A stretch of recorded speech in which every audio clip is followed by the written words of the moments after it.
So welcome to Clear Mountain Interview. Today we're blessed to be joined by Geshe Delek Wangmo, or Geshe-la. And I'll just begin with a brief introduction for those who don't know Geshe-la. Geshe Delek Wangmo was born in Litang, Tibet. Her village, Detsa, lacked a school, so she spent most of her time tending animals with her nomadic family.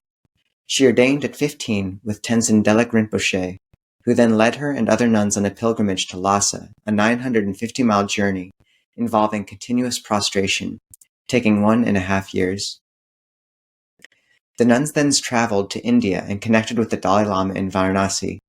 With few nunneries available, the Tibetan Nuns Project began building Shugsep and Dolma Ling near Dharamsala. In 1994, Delek Wangmo moved into Dolma Ling, which was dedicated to higher Buddhist education for nuns and inaugurated by the Dalai Lama in 2005. Dolma Ling offers a 17-year curriculum for the Geshema degree, equivalent to a PhD in Tibetan Buddhism. Delek Wangmo earned her Geshema degree in 2017, becoming one of the first women to ever be awarded the degree, and went on to study at Gyuto Tantric University. In 2019, she became a philosophy teacher at Dolma Ling Nunnery and Institute and was appointed an election commissioner by the Tibetan Parliament in exile in 2020. She's currently visiting Sravasti Abbey in Newport, Washington. And Geshe-la, it's just such a delight to meet you. I'm really honored that you took the time, and thank you so much for your presence and for agreeing to interview. Okay, also nice to meet you. Good evening. Yeah. How are you liking Sravasti Abbey so far? Oh, I think here is very quiet place and the Dhamma path is very good. So I appreciate here. I'm so happy here. That's wonderful. I was just there about 2 weeks ago and it was really special. So maybe I'll just begin into some questions then.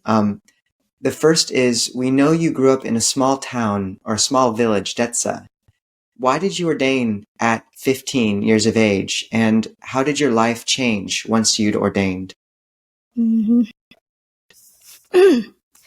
When I was a children, I looked after yaks and sheep. So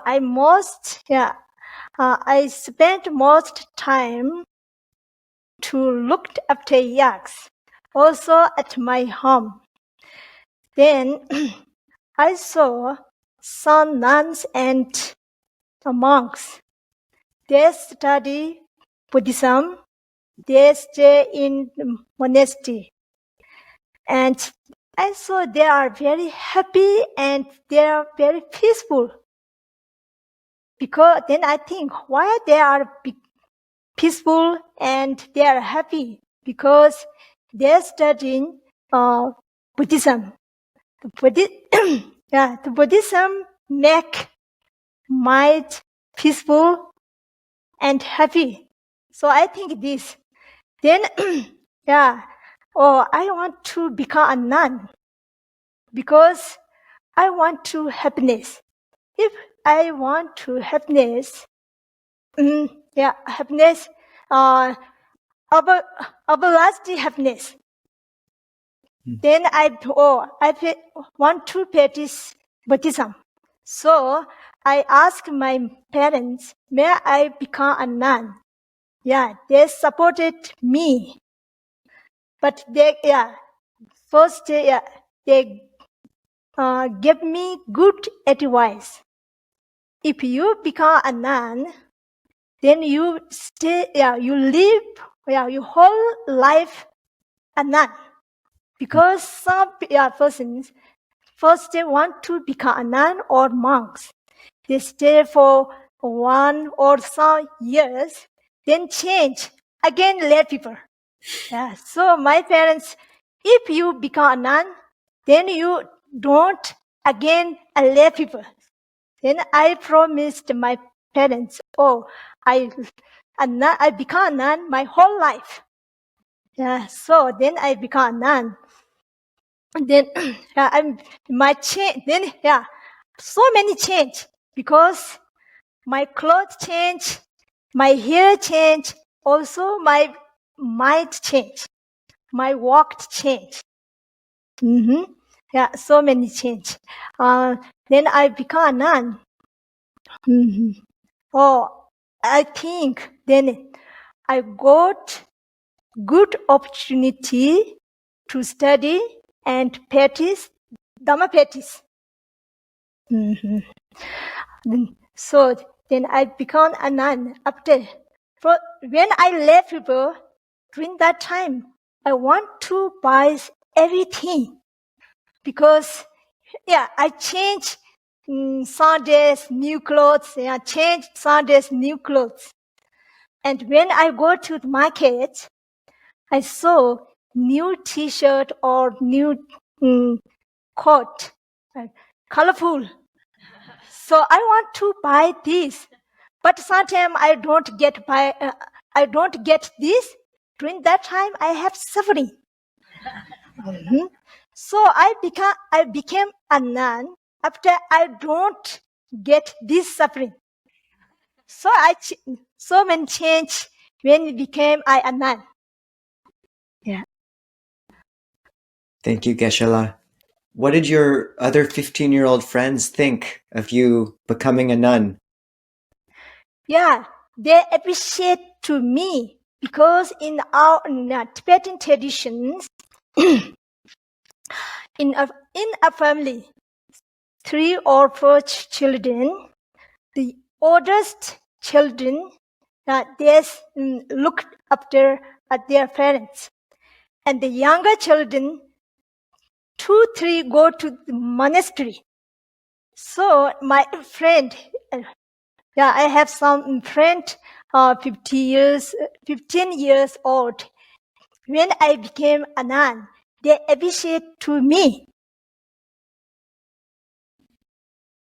Thank you, Geshe. That's to the fact that you had that insight and made that vow when you were 15 years old is astounding.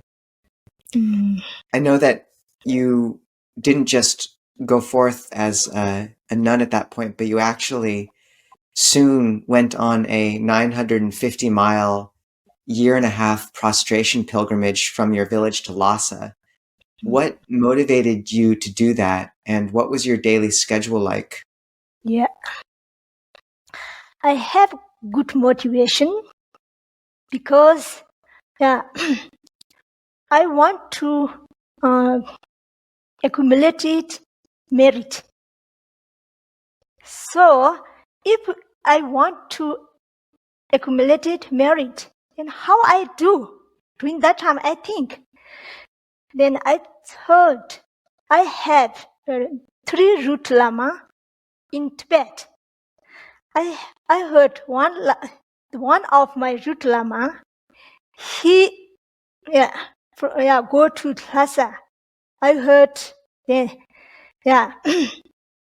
he lead some people from Litang to Lhasa, and during that time he prostrate from Litang to Lhasa. I heard this. Then I asked my parents, may I go with my root lama? I asked my parents, also my parents, you can go. They supported me. Then, I think, if I prostrate on the way, I have good motivation, or I make good karma. I created good karma. I think this. So then I prostrate on the way from Lhasa to the Litang. During that time, I have first we came from our family. During that time, we took many food and many clothes from our family. When we arrived at a half road, then our food ran out. Then how? Then what we do? We think first. Then we begged in the village food. the villagers are very kind. They gave us cooked food for each enough for 1 week. Then we prostrate again. We can do. Sometime in the summer, heavy rainy. So then we continue prostrate, and our clothes got wet. In the winter time, in Tibet, so many snow fell. During that time, we very cold, but we continue prostrate. Sometimes during that time I have got problem because sometimes our food ran out and sometimes very cold. Got problem, but I think it is not problem. I try to overcome that problem because I want to have everlasting happiness. If I have everlasting happiness, I try to create karma, good karma. So we can do. During that time, when we got problem and suffering, during that time we thinking again, oh, I have problem, I have suffering because I am in samsara, I am existing in samsara. So sometimes we have problem, but during that time we try to overcome that problem. Then we can do everything. And during that time we try to courage. So we can do. Geshe, that is so inspiring. And how many hours a day would you prostrate for? And what does that look like? Is it prostrating every single step or every 3 steps?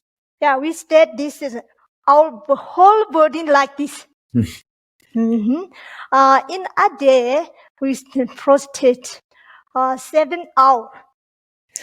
Okay.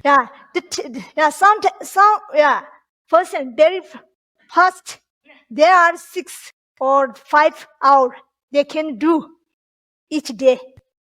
Some persons they prostrate very slowly. Then it took 7 hours a day. How far would you go every day about, Geshe? Sorry? How far would you go every day? How many kilometers? Oh, I couldn't say in kilometer because I don't understand the kilometer in Tibet when I was in Tibet. And did you ever get bored or tired? And how did you make yourself keep going for 1.5 years through all that? Sometimes bored, sometimes tired. But I try to overcome that tried and that problem. And what did you focus? What were you reciting in your mind, or who were you sort of dedicating those vows to? Was it to Avalokiteshvara or to the Buddha, or what mantra would you keep in your mind? I keep in during that time prostrate when I prostrate during that time. You say? During that time, sometimes I take 3 refugees. Refuges. Refugees. Sometimes I reciting our Lokeshwara mantra.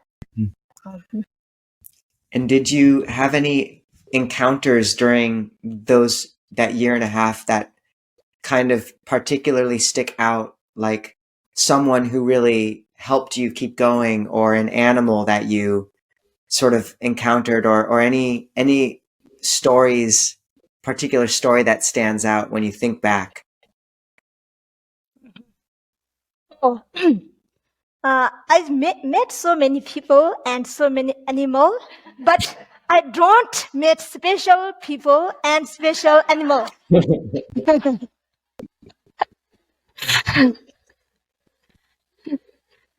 I will accept that answer. Thank you, Geshe. So, Geshe, what was the how do you think that pilgrimage changed you after you did it? After a year and a half, did you feel like the same person or a different person?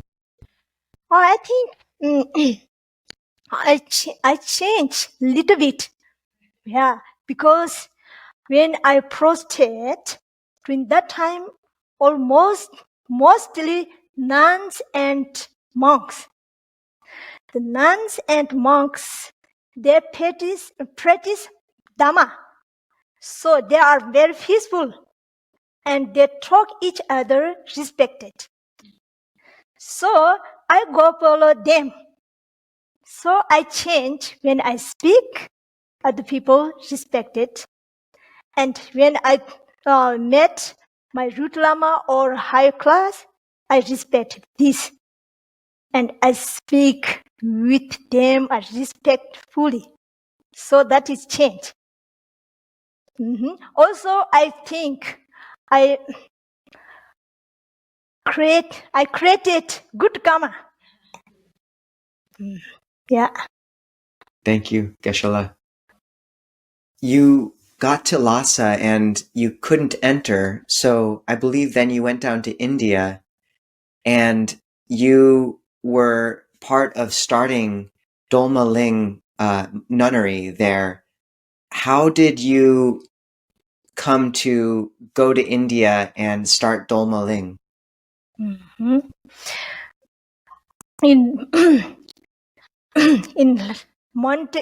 from Monte Kalasha to Nepal, I walked on the mountain for 28 days. Then I arrived in Nepali. Nepali too. I went to Saranath. Where there I got Kalachakra. His Holiness Dalai Lama gave initiation. I got this. I got ordained His Holiness Dalai Lama first in my life.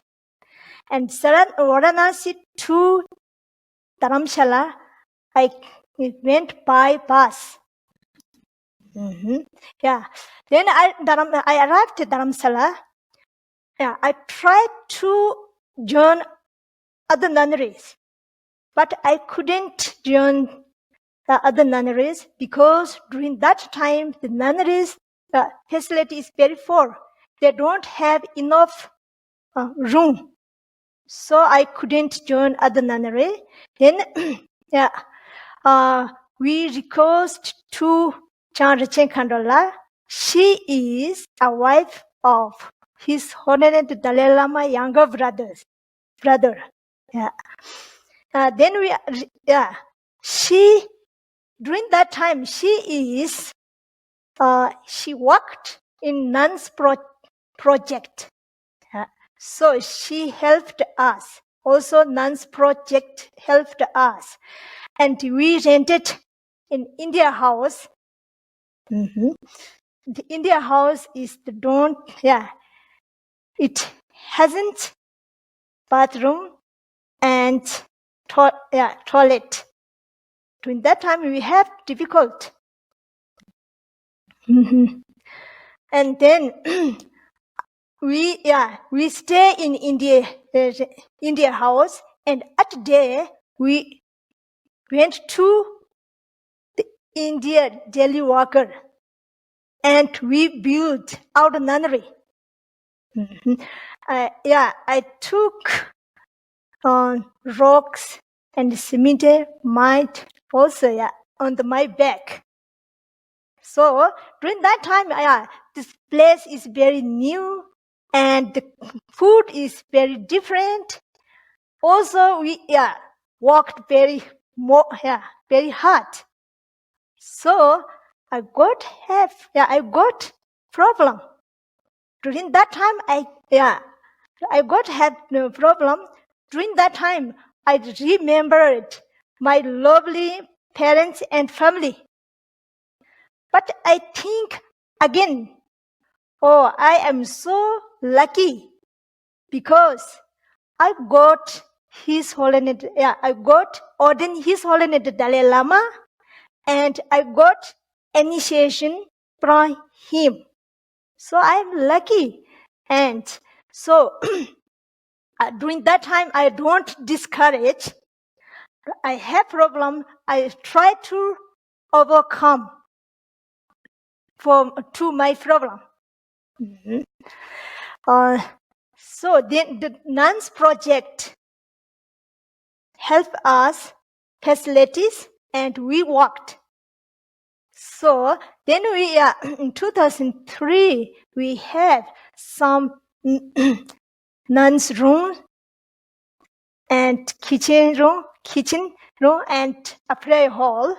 Then we moved our new nunnery. Yeah, we 4 nuns share a room, but the room is not big. A room, bed, but bunk bed. So we stayed there. Yeah. Thank you, Geshe. How old were you when you were building Dolma Ling? 6 when I came to India 15 then 70. 17. Yeah. And how 70 years old. did it take you to build the nunnery? When I arrived India 1919. So we built for 3 years. 3 years of building it. Yeah. And what was the biggest challenge when you were building that nunnery? Challenge. Yeah. So we have got so many problems because when we worked very hard, we building. During that time, the food is not good for me. Usually food is good, but that food is different for me because I am new there. So that is one problem. And in Tibet is very cold.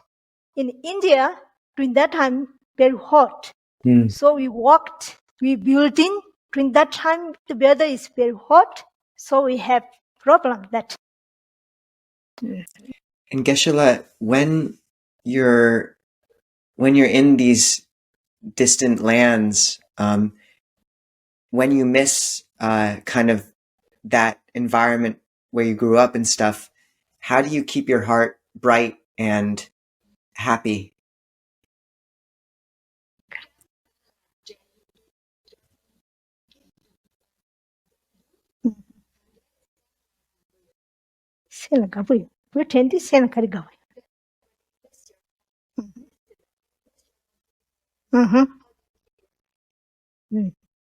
Yeah. When sometimes I remember my lovely parents and my country, my village. Yeah, I thinking change my mind. if I stay with my parents, how I do with them? Yeah, during that time, I think I am very far from my parents, but I practice Dharma. So, during that time, I think my parents is very glad to me. So, if I stay with my parents, then I am a lay people.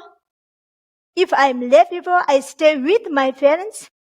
I couldn't study Buddhism like a nun. Mm-hmm. So when I remembered them, then I changed my mind. I practice Dhamma. If I practice Dhamma, I create a good karma.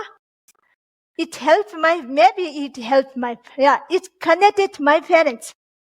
So I thinking this. Thank you, Geshe.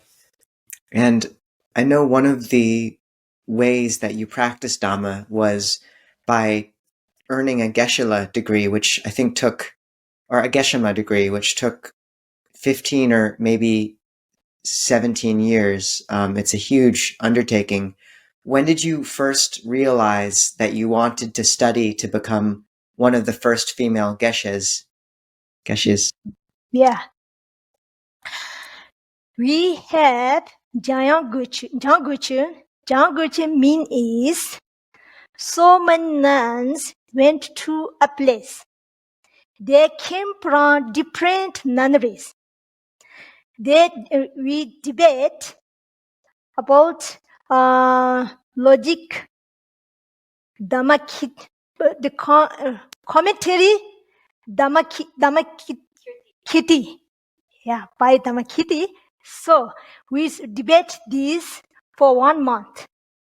That debate is first held in 1990, around 5 or 6. This Jangguchen is near the finish. During that time, we got His Holiness Dalai Lama. Yeah, we got ordained His Holiness Dalai Lama. During that time, he gave speech. The nuns study debate hard. You will become a Geshema. He said to this. I first heard Geshema name that time. Then, I think that speech is very important. So we are first level, first class. Yeah. So we had big responsibility. So I took responsibility on my shoulder, his speech. So I study debate very hard. In our nunnery, we study for 18 years. Then I graduate studying in my nunnery. Yeah, in 2010, I graduate studying. 2012, we have a big meeting about Geshema. During that time, I joined this meeting. Then during that time, we talk about how do Geshema exam, how long, and what subject. About this, and during that meeting, we met decision. Next year we start Geshema exam. In 2013, we can start Geshema exam. So I joined this first Geshema exam. We take Geshema exam for 4 years. It has so many subjects. Yeah, we take Geshema exam for total 9 subjects. So during the first, we are 21 nuns took Geshema exam. For we have 2 weeks, then finish Geshema exam. Yeah, for each year we took Geshema exam 9 total 9 subjects. Yeah. And how many nuns graduated in total on that first class with Geshema degrees? Yeah, first class they go Geshema 21, 20 graduate. Congratulations. And you were that was the first Geshema class to graduate in the Tibetan lineage. Yes. And what was the biggest challenge you faced when you were studying for those 17 years? Yeah, not 70 years. I studied 22 years. Oh, sorry, 22 years. Okay. Also, then I studied 1 year Tantra. Total, I study 23 years. Yeah. What was the biggest challenge you faced during the 23 years? Yeah. For example, when we took Geshema exam, during that time, the subject is very difficult because it talk about emptiness and talk about bodhicitta and compassion. We have so many books. We reading this, and so I spent most of the time reading and studying. And during exam, we couldn't. I can't get. I don't get sleepy more time. So sometimes very tired. And when we Geshema exam, we place change. For example, first years a nunnery, 1 nunneries. We attend a nunneries. We took a Geshema exam a nunnery. Next year a change. So some place is very hot. When we took Geshema exam, but the weather is very hot, so we difficult. Study very hard. The weather is very hot, so tired, very tired. Thank you, Geshe. So one thing I wanted to ask is, you spoke about the difficulty of studying emptiness. What is emptiness, and how do we know if we've had a direct experience of it? Yeah, we can say emptiness, but the emptiness is very difficult to understanding. We think we appear true exist. Yeah, but we check where true exist. We cannot find. So when but if we we appear true exist, then we grasp it. Then we check this. Where is the true exist? We check. We cannot find the true existence. So when that is the emptiness of the true existence. I can say, but when we check, it's very difficult to understand. How does that relate to bodhicitta? How does one who has realized emptiness, how does that help them cultivate the heart of bodhicitta. Yeah, the bodhicitta.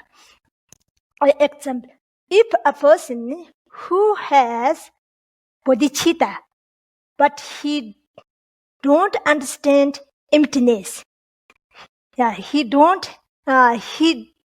hasn't emptiness wisdom, then he want to attain enlightenment, but he cannot attain enlightenment. For example, a bird, it has two wings. It can fly in the sky. It's a bird.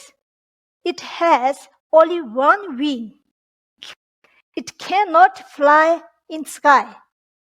It exists in ground. He want to fly in the sky, but he cannot. It cannot fly. For example, this: if a person who has bodhicitta, but he don't has emptiness wisdom, he cannot attain enlightenment. So the bodhicitta and emptiness wisdom, so the method and wisdom, they are together. If a person they are together, then try to practice and will attain enlightenment. So bodhicitta and emptiness wisdom is very related, very strong related. Thank you, Geshe. If you had to point to one or two teachers in your life, or monks or nuns or anyone who you've met who has that wisdom of emptiness and that heart of bodhicitta, who would you say has embodied that the most that you've met, or who has really stuck with you as a teacher who has that in their hearts? I have so many root lama in Tibet, also in India. His Holiness Dalai Lama. I think His Holiness Dalai Lama, he has bodhicitta and he has emptiness wisdom, both. And was there a moment or an interaction where you really felt that, the first time you really felt that inspiration?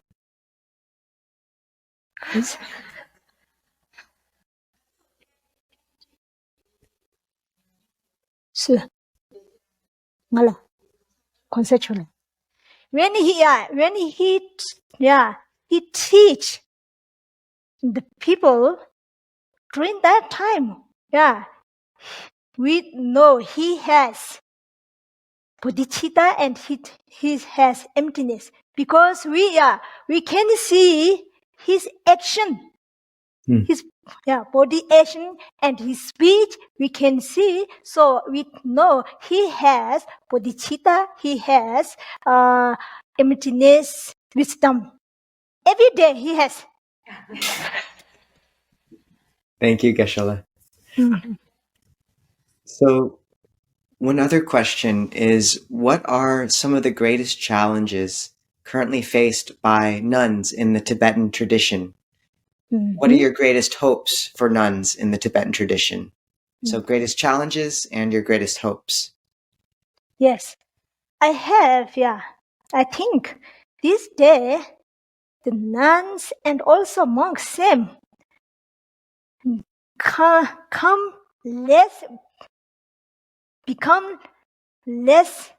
a nun, less and less become nun. Also monks become less and less, because this day in a family who has one children or on two children, so they go to school. So the new generation not become nun and monks. So I think, when time our Buddhism, who practice, because none and less, monks and less. So I think this is I worry about so much. Yeah. Mm-hmm. So we try to if the nuns and monks less become, then we try to Buddhism in school. We try to this. Yeah. Everyone practice Buddhism. It's okay.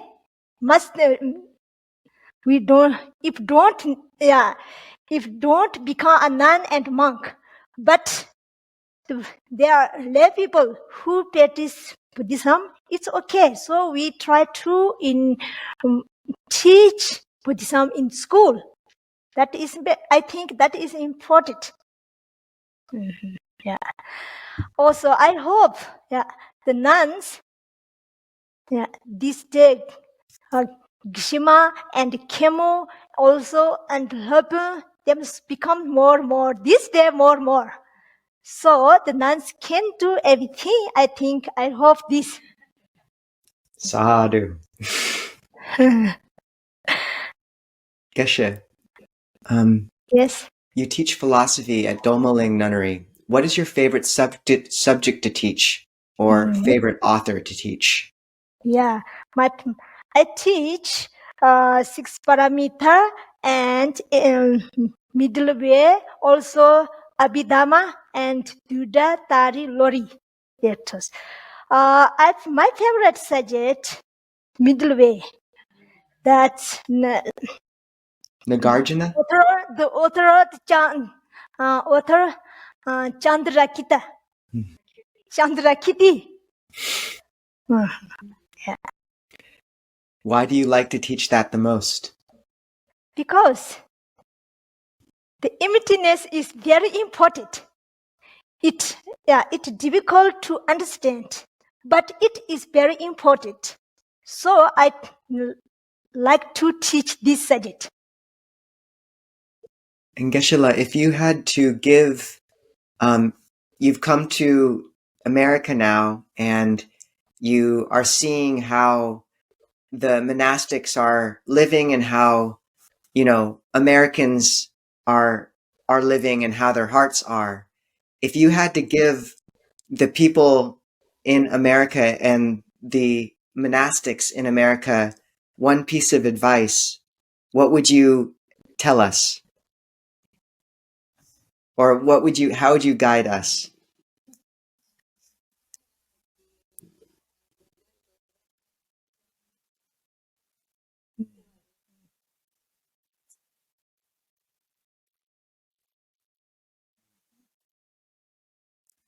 Yeah, I saw in monastic community in Abbey in America. And I saw in America some village, but I don't see more. Mm-hmm. Yeah, but we are human beings. We want to happiness. So if we happiness, we want to happiness and everlasting happiness. It is very important. So if we want to happiness, we try to should be a good person, and we should be good behavior. And we try to make our mind. Yeah, we try to make our mind calm. Mm-hmm. Then we try to friendly each other. It is very important, I think. Thank you, Geshe-la. I have 2 more questions for you, if I could. One is, some people pray to the bodhisattvas, like Guan Yin or Avalokiteshvara. How do we... It seems to contradict the idea that we create our own karma. how do we reconcile asking bodhisattvas for help with the idea that we are the owners of our own karma? Mm-hmm. Yeah, when we have good motivation, so we we had motivation. During that time, we get good motivation, and we recite our Lokishara's Tandra or Thara Tandra. Yeah, so we create a good karma.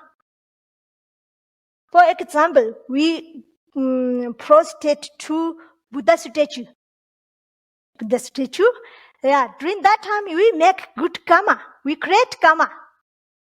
So it's same, I think. Cool. That makes sense. We steer our intention towards the right symbol and internal recollection or something like that. And this is a related question, is when we recite a mantra, is it just the intention that matters, or do the syllables matter of the mantra? Mm-hmm. It's the important motivation. Good motivation is important. If you have good motivation and you reciting a tantra mantra, yeah, you recite a mantra. This is good. If you don't have good motivation, but you reciting only tantra, account for account 100,000, 10,000, but we don't have good motivation. Only us. Then for example, I recite our Lokeshwara's mantra 10,000. You say other people, yeah. But you have the example. You have good motivation. That is not good benefit from this. If we have good motivation and we recite or only 2, 3 or mantra, yeah, it's better than 1,000 mantra, account mantra. Yeah. And Geshe-la, what if we have good motivation and we recite a mantra, but we mispronounce the mantra?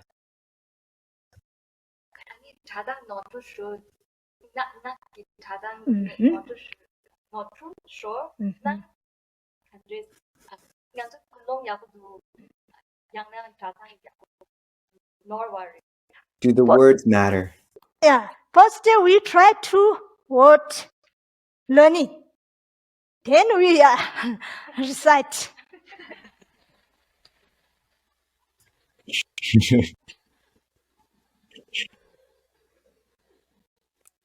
Thank you, Geshe-la. All right. I have one more question for you, Geshe-la. Okay, Sorry, yes, add yeah. one more. Okay. Have you, as a prelude, have you been to all 4 holy sites in India, because you lived there? Bodh Gaya, Lumbini, Kushinagar, and Varanasi? Mm-hmm. Which is your favorite? Which site touched you the most when you visited? I most touched Bodh Gaya. Why did it feel like there for you? Yeah. Why? Because the Buddha first enlightenment, Buddha got first enlightenment. This is very holy place, I think. That's a beautiful note to end on, Geshe-la. And I just want to thank you so much for taking the time and for your journey. The idea that you started into robes when you were 15 years old and built a nunnery and did a 1.5-year prostration pilgrimage, and then became one of the first Geshemas ever. And now just all the goodness you're bringing into the world. It's a real honor to meet you, and thank you for everything you've done. Okay, thank you.